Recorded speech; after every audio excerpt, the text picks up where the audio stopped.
Well, thank you, Molly, for that very gracious introduction. I can assure you, as a lawyer, you will go far. But my goodness, looking out at this audience, it's going to be telling a lot of you, it's going to be like telling Noah about the flood. I mean, a lot of you, most of you have lived the story that I write about. The only difference is that I wrote it down. And I've been asked several times, how in the world did you have the time to do this?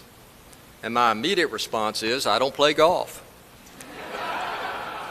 And if you don't play golf, that frees up about 20 hours a week. And if you dabble in pro football, which I do on Sundays, and just read about the next Monday morning about how the Arkansans did, that frees up some additional time. So my hobby has always been writing articles in this book, and I thoroughly enjoyed writing this book. It was a labor of love, as I describe it. And I always thought I had two books in me. The first, of course, was the great American novel. And I wrote the great American novel and sent it up to New York to an agent. And the word I got back was, everybody in your book is despicable. If you were William Faulkner, you could get away with that, but you're not William Faulkner. So, and I went back and I tried again, and finally I decided I would go to Plan B. And Plan B was always to write a book about Arkansas governors modeled on President John F. Kennedy's book, Profiles in Courage. Now, in my book, not everybody comes across that favorably, but most do. And the book basically, as Molly has implied, deals with critical decisions that were made by the last 10 governors and how this defined their particular characters. Now, let me say this about Arkansas governors. I think it's the hardest job in the state. I think what the governor has to deal with on a daily basis is just incredibly difficult. The prisons, education, healthcare issues, the General Assembly, industrial development, getting reelected, traveling the country, traveling the world, it's an impossible job. So I have a lot of respect for the people who have done this. So taking the last 10 governors was not difficult. What was a little more problematic was deciding what their defining moment was. And I made the decision, and it was arbitrary on my part. We may differ in this particular setting as to some of my selections. But it was interesting to me how the first few governors, basically the defining moment centered around race. That was the overarching issue during that period of time. And then from Dale Bumpers forward, the defining moment usually dealt with something involving public policy. So what I thought I'd do this afternoon is take two governors from each group, depending on the time I have, and talk about two governors. I'm going to talk about Sid McMath and Win Rockefeller with respect to how they dealt with race, and then Dale Bumpers and David Pryor with respect to how they dealt with public policy issues. And then, of course, there'll be time for questioning, I'm sure. But let me begin by saying I wouldn't be here this afternoon if it weren't for the University of Arkansas Press. And the University of Arkansas Press is embodied in the form of Larry Malley, and Larry Malley is here this afternoon, so I just wanted to acknowledge that fact. Sid McMath, the 20th century. To me, Arkansas has always been identified as a moderate state, and I think the reason for that is the competing interests that we have in this state. We've got the Arkansas Delta with a heavily African-American population. We've got the Northwest with the Boston and Ozark Mountains. We got the West with the Native American population, Texas, Oklahoma influence, and the South with the timberlands and the hardscrabble farms. All of this, I think, these competing interests come together and give the state a moderate complexion. World War II. I mean, that took Arkansans off the farm, out of the small towns, out into the country, in some cases out into the world. And it was an amazing situation for people who had been in isolated circumstances before that. And it threw many people in connection with African Americans and other cultures. Sid McMath, born in 1913 down in Columbia County, hardscrabble farm. His father was a segregationist, a hardscrabble farmer. His mother was a saint, poured the milk of human kindness into Sid. and made him very sensitive with respect to the African American, the plight of the African American. Sid McMath was a Southerner. Both of his grandfathers had fought in the Civil War. He thought that the North was holding the South hostage, and he revered Robert E. Lee, so he was a dyed-in-the-wool Southerner. But he abhorred what was happening to African Americans and the plight of the African Americans. His family moved to Smackover, then to Hot Springs. He was raised in Hot Springs. He did whatever it took, this is during the Depression, to earn money, selling newspapers, hot dogs, whatever. He boxed. He memorized poetry because that helped in wooing the young ladies. And eventually he went to Fayetteville, was president of the school, got a law degree, married his childhood sweetheart, moved back to Hot Springs, and enlisted, became involved with the United States Marine Corps. Now, if anybody saw the special, the mini-series on HBO earlier this year, The Pacific, about the Solomon Islands, that was Sid McMath. He fought in the Solomon Islands. He won the Silver Star. He mustered out as a lieutenant colonel, moved back to Hot Springs, and determined that he would enter politics in 1946, which he did. Now, Hot Springs in 1946 was controlled by a man called Mayor Leo McLaughlin, and he really controlled the city. And people, I can just hear this conversation, aren't you afraid to take on Mayor McLaughlin? And McMath's response invariably would be, I've just been fighting the Japanese, for goodness sakes, I can do this. He runs for prosecuting attorney, he's elected, he's a reform candidate, he institutes reform in Hot Springs and Garland County, investigating election practices and whatnot. 1948, he's being bruited about as gubernatorial timber. He has one problem. He wants to be governor more than life itself, but he has one problem. And the problem is Harry S. Truman. Now, why is Harry S. Truman a problem? Well, he has issued his civil rights platform in February of 1948, and basically that calls for discrimination being put aside for public accommodations, restaurants, doing away with the lynching laws, doing away with the poll tax, doing away with job discrimination. It's a far-reaching civil rights platform. Now, you can imagine how popular Harry Truman was in much of the South. What that program did in 1948 is spawned the Dixiecrat movement, which eventually was headed up by Strom Thurmond in South Carolina, and in Arkansas it was headed up by the sitting governor, Ben Laney. So Sid McMath had a decision he had to make, and that decision was he going to align himself with the Dixiecrats, or was he going to hold the Democratic Party in line for Harry Truman? First thing he had to do was get elected, at least win the Democratic primary. He ran against two candidates, Uncle Mac McCrell and Jack Holt Sr. Now, Uncle Mac McCrell is one of my favorite politicians because he campaigned with a gospel quartet and he gave away free sacks of flour. Now, how in the world can you beat that? But somehow he did not make it into the runoff, but Jack Holt Sr. and Sid McMath did, and it was a very vitriolic runoff campaign, and race was the issue. Sid McMath was considered to be too friendly with African Americans. But he won. He won the Democratic primary, which equated to being elected governor, and he won by 10,000 votes. So then he goes about holding the delegates to the state Democratic convention for Harry S. Truman. And he's successful in that, and in November of 1948, the state goes for Harry Truman, and Strom Thurmond comes in second, and third was Thomas Dewey. Now, Harry Truman never forgot that. And some of you have seen that famous photograph of Harry Truman and Sid McMath walking down the main street in Little Rock, and Harry Truman is waving the straw hat. It's a wonderful photograph, big grin on his face. He was indebted to Sid McMath for what Sid McMath did. And what Sid McMath did in that particular instance with respect to the Dixiecrats was the defining moment. Now I'm going to leapfrog ahead. I think some of you would be thankful I'm not going to go into Orval Faubus in depth. I'm going to go to Win Rockefeller, but I do want to say this. It's interesting to me how incestuous Arkansas politics and government is, because Sid McMath, Orval Faubus got his start in state government with Sid McMath. He was his administrative assistant and then was appointed to the State Highway Commission. When Rockefeller got his start with Orval Faubus, he was his economic development director. Now, there are a lot of stories about why Win Rockefeller moved to Arkansas in 1953. We hear about the quickie divorce from Bobo Sears, the fact that he wanted to realign himself with some of his Army buddies. By the way, Rockefeller won the silver, or not the Silver Star, the Bronze Star for valor with clusters in World War II. He had Army friends here.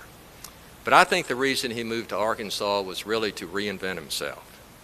He was kind of the odd man out in New York. He did not fit into that culture. He was known as the rebel, the playboy. And he came down here in 1953. Sure, he got the divorce, but he bought 900 acres on Petit Jean Mountain and eventually married his second wife. Now, at that particular time in 1955, Orval Faubus had hired him as Economic Development Director, and the Rockefeller name was just invaluable for that purpose. And he did an extraordinary job until the Central High crisis. And with that crisis and the closing of the schools, he broke with Faubus, and he determined the only way I'm going to resuscitate economic development in this state is to do something politically against Orval Faubus, which he did in 1964.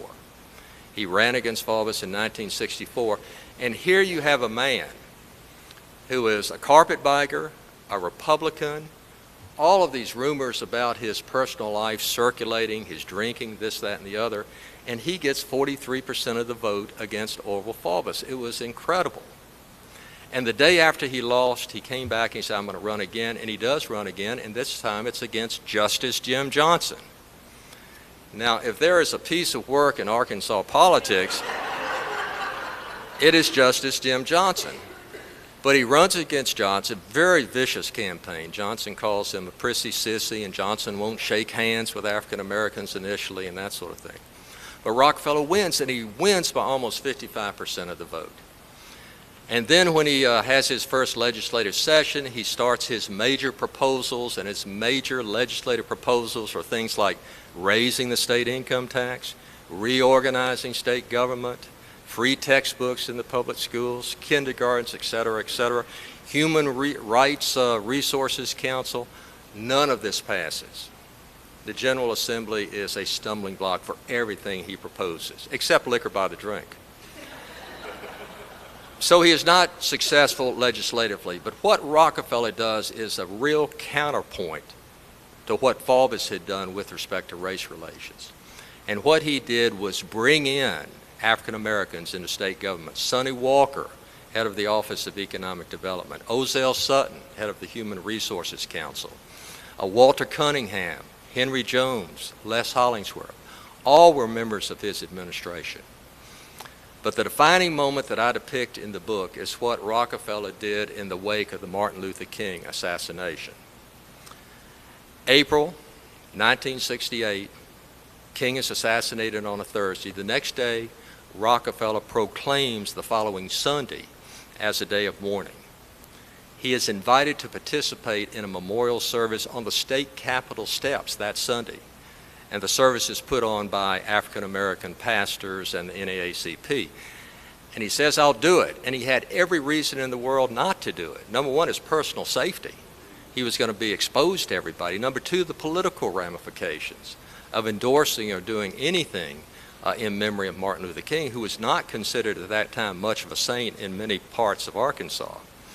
But he said, I'm going to do it. He had a conflict down in Hot Springs. He did the Hot Springs address, then flew back to Arkansas. Came out to the rally at 2 o'clock in the afternoon. There are 3,000 people there, most of whom are African American. Speeches have been made like, if you don't do something to change things in Little Rock, there's not going to be a Little Rock. And as you know, there were riots all over the country and shootings in Hot Springs and Pine Bluff and North Little Rock. It was a very combustible atmosphere. He gets out there, he pays a tribute to Martin Luther King, and then at the end of the service, he and Jeanette hold hands with the African American ministers and sing, We Shall Overcome. Now this is a dramatic, symbolic gesture on his part. that, again, as I say, was a pronounced counterpoint to what Orval Faubus had portrayed to the world as far as Arkansas, and something we're still trying to get over, frankly. But Rockefeller started that, and what he did eventually is spawn the whole new generation of governors, beginning with Dale Bumpers and going through David Pryor, Bill Clinton, Jim Guy Tucker, and so forth. So that was Rockefeller who did that, and at the end of his term, as you recall, he commuted the death sentences of 15 people on death row, 11 of whom were African American. But what happened to him? I mean, he wanted to be elected to a third term. Well, this Lochinvar comes out of the West that nobody had heard of. I remember going by Virginia Atkinson's law office back, I guess the campaign was 1970. It was on a Sunday afternoon, and I was going to work, and there was this small gathering of people on her parking lot. And I slowed down, and I saw a sign, "Elect Dale Bumpers for governor." And I said, oh my gosh, I feel so sorry for that man. He doesn't stand a prayer. That shows what I know about politics. Anyway, Dale Bumpers runs for the Democratic nomination, defeats Orval Faubus, who has been resurrected, then runs for the general election, defeats Rockefeller in the general election. First legislative session does the reorganization of state government, increases the state income tax, two of Rockefeller's programs. 1973, the second session, kindergartens, free textbooks, the medical center, increased appropriations. Most of these are Rockefeller programs. But what I describe in my book about Dale Bumpers' defining moment has to do with what he did with respect to a ploy which bridged on political corruption that was set into play by some of the principals in Conway County and Faulkner County. And what they wanted to do was split off their judicial district because there was this pesky prosecutor named Alex Street who kept doing things like calling grand juries to investigate election fraud and shenanigans with respect to juries, and they wanted to get shed of it. So they set up this special judicial district. By the way, Alex Street is Stephanie Street's father. Stephanie Street works here at the Clinton Foundation. But in any event, they set about this legislative ploy to separate this particular judicial district. And it's Marlon Hawkins, who we all know wrote the book How I Stole Elections, and Guy Mutt Jones Sr. and Judge Russell Roberts, and they all were part of this. But it wasn't just them. I mean, it was the Senate and the House. And this bill just swept through the Senate and swept through the House, and Dale Bumpers had to make the decision, am I going to veto it? And he had been told by Representative Tommy Sparks of Fordyce that this is the one moral issue of this particular legislative session. And Sparks was right. But Bumpers anguished over this because he knew if he vetoed the bill and his veto was overridden, he would be emasculated. And he didn't want to go back to Charleston, I assure you of that. So he wanted to do something after this, like run for a third term or run for the Senate. He vetoes the bill. The veto is immediately overridden in the Senate. The battle is then waged in the House. Now what happened then I thought was very clever on the part of Bumpers' staff, and of course I was a member of Bumpers' staff. So. But what Joe Woodward in particular, a lawyer from Magnolia who was working for Bumpers, he got commitments on the House floor from people not to override the veto while the proponents of the bill were getting commitments to vote for the bill. So he did this simultaneously. So when the vote in the House to override the veto came up, he had enough commitments that people would not vote to do that. And it succeeded in the House by only, that is, not overriding the veto, by 4 votes. Now, how would Dale Bumpers' career have changed if that particular veto had been overridden? He thought it was going to be politically devastating, and he had been called by people like Wilbur Mills not to veto the bill. But he did it, and his veto was not overridden, and we all know the rest of the story. He ran against J. William Fulbright and had several distinguished terms in the U.S. Senate. What happened after Dale Bumpers? I got time. What happened after Dale Bumpers? Well, David Pryor. David Pryor has always interested me because I don't know any person who ever went to the University of Arkansas who had more roommates everybody says they were a roommate of David Pryor. So he had an immediate statewide organization. But David, of course, is, Dale Bumper says he's jealous of him because David Pryor is better liked than he is. But certainly everybody likes David Pryor. And from the time he was raised in Camden, he was quarterback of the football team, went up to Fayetteville, was president up there, came back to Camden, started a newspaper, and eventually decided to run for the House of Representatives, which he did, and served a couple of terms, and was a young Turk, which meant he took on Orval Faubus. So he gained his spurs in that regard. But in 1966, he determines that he's going to run for Congress. Has several opponents, but the best known was the man who became Judge Richard Arnold, who had returned from the North, where he had just won every award at Yale, Harvard, clerk for the Supreme Court, etc., came back to challenge David Pryor. Hard-fought race. David Pryor won, went to Congress in '67, and then in '69 he does something incredible.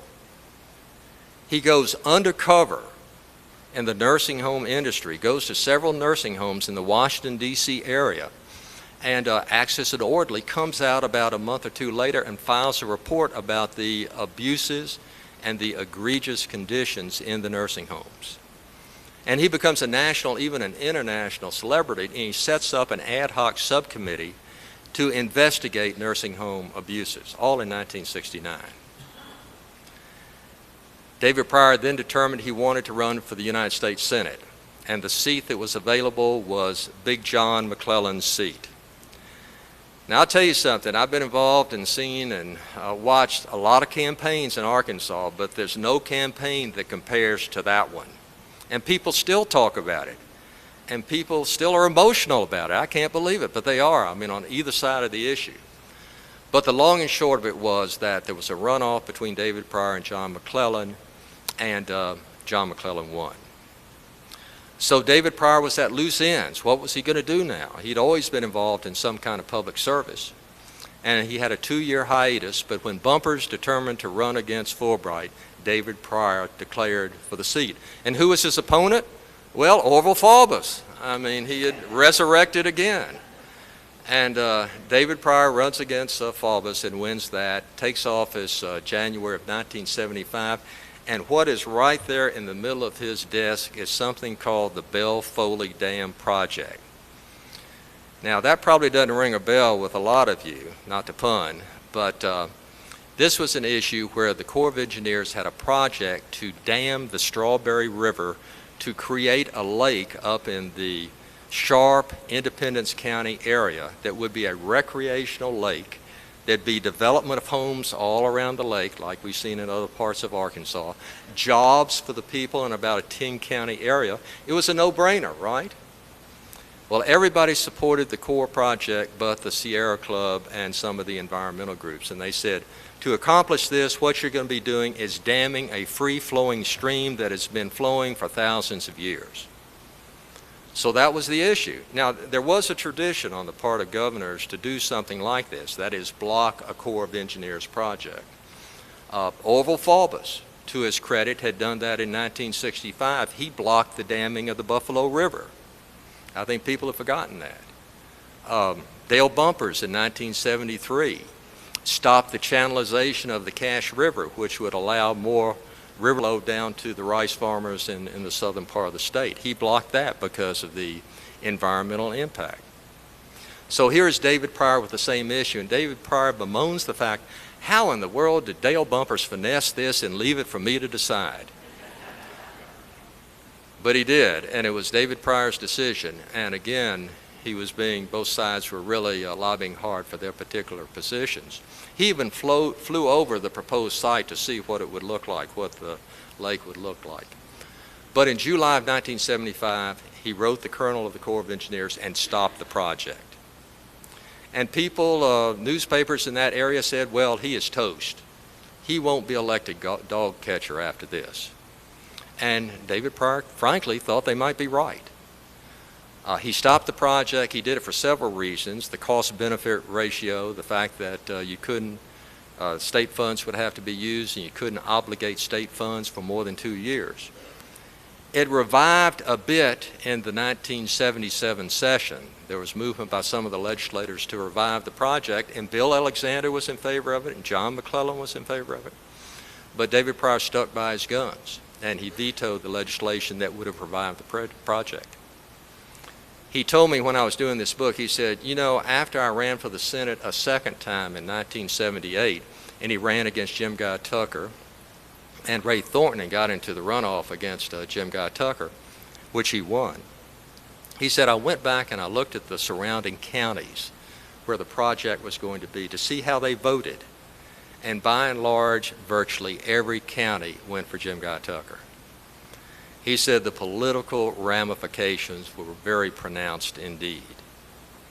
That was his defining moment. I've enjoyed writing this book. I've enjoyed writing it because I think Arkansans are so proud of their governors for the most part, not in every case, for the most part. And we love politics in this state. Most of us have met our governors, everyone I've talked about, 2 or 3 times in most cases. I was asked by somebody, well, what's so different about Arkansas governors compared to any other state? If you took 10 governors from any other state and talked about defining moments, wouldn't it be the same thing? And I said, my goodness, what other state has had a president of the United States, 2 presidential contenders, a favorite son, a war hero, a man of international infamy, which was Orval Faubus? I mean, we have got really a very good construct of people to write about here. And for the most part, people we can feel very proud of. So with that, I'll stop my rambling, and I'll be glad to answer any questions you have. And thank you for coming this afternoon. Great, Bob.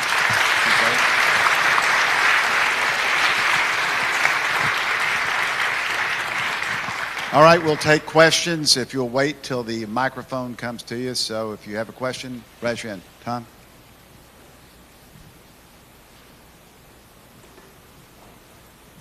I promise not to ask about any case I have before the Supreme Court right now. Thank you, Tom.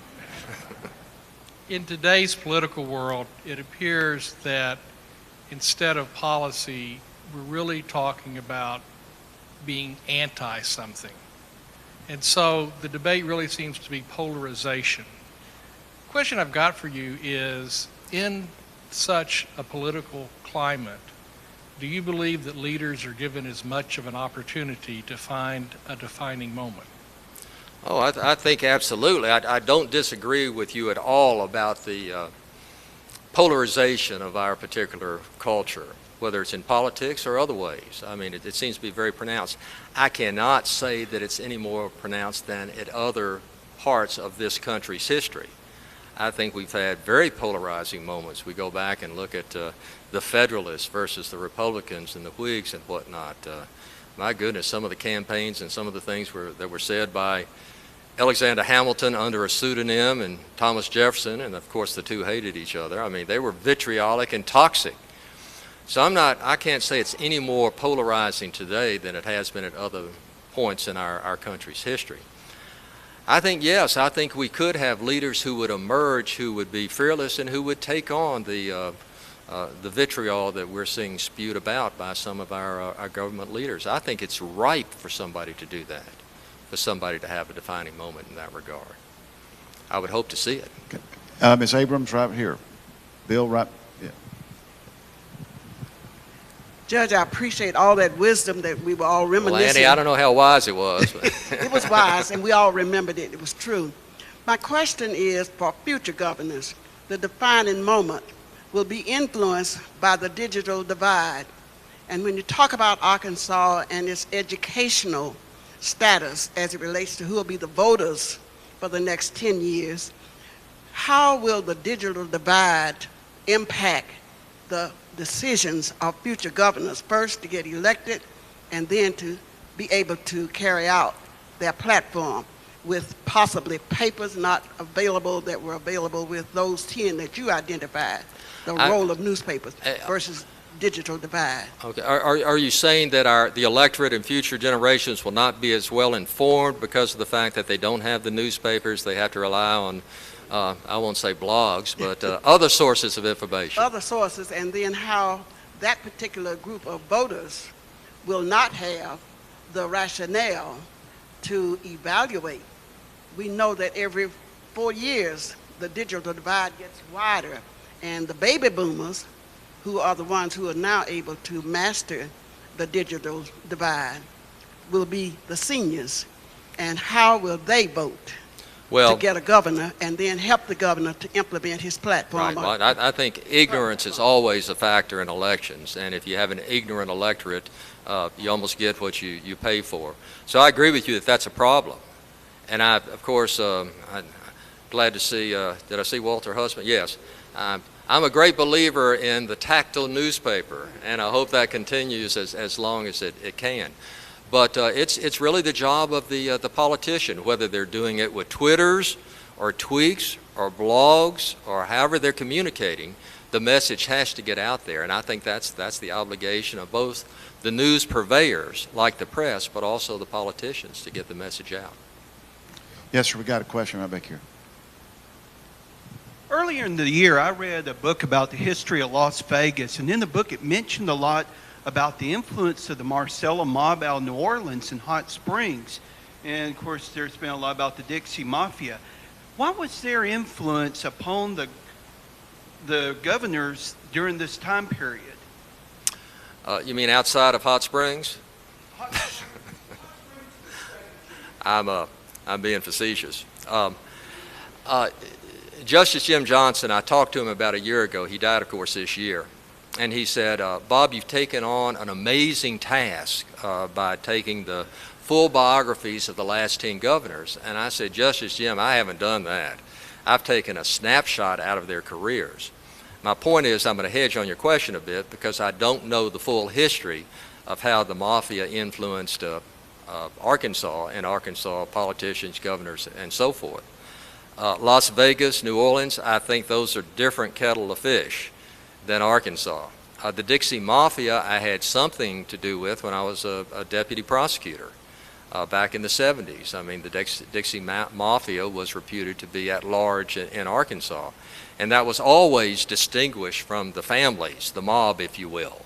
It was more of a band of thugs than some group that was identified with a particular family. So that was a little bit different. I can't tell you what the influence of the formal mob has been on Arkansas other than the fingers emanating from Garland County and Hot Springs. Question? Yes, sir.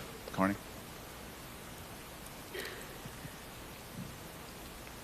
Bob, when they did the 50th anniversary of Rockefeller's coming to Arkansas, you remember the DVD that was made, and Dale Bumpers was a big part of that DVD, in which he said that Rockefeller had changed Arkansas politics for the good forever. You agree, and is it still going on? I absolutely agree. I've been asked what is the watershed event. Actually, I've been asked, who do you think was the best of the 10 governors? I avoid that question. I say it's probably a composite of several. But as far as the watershed event in Arkansas politics, it was Winthrop Rockefeller. Because again, he was the counterpoint to Orval Faubus, and he ushered in this new array of moderate governors, beginning with Dale Bumpers and going through Mike Huckabee. I mean, basically, it would not have happened without Rockefeller. And I thought what he did really changed the state for the better. Not completely, because I think we're still tarnished and stained to some extent by the Faubus years, but Rockefeller did his part in a very real way. So I agree with Dale Bumpers completely on that. By the way, he wasn't that terrific as far as getting his legislative program. That's why I like to have a composite, because Dale Bumpers was better in that regard than some of the others. But he was a Democrat. Ladies and gentlemen, you have the opportunity to get a signed copy of Defining Moments. It would be a great holiday gift for you and your family. My publicist here. Yeah, I'm the publicist. No, Larry Malley's the publicist. I'm just your friend. Ladies and gentlemen, Judge Bob Brown. Thank you. Appreciate it.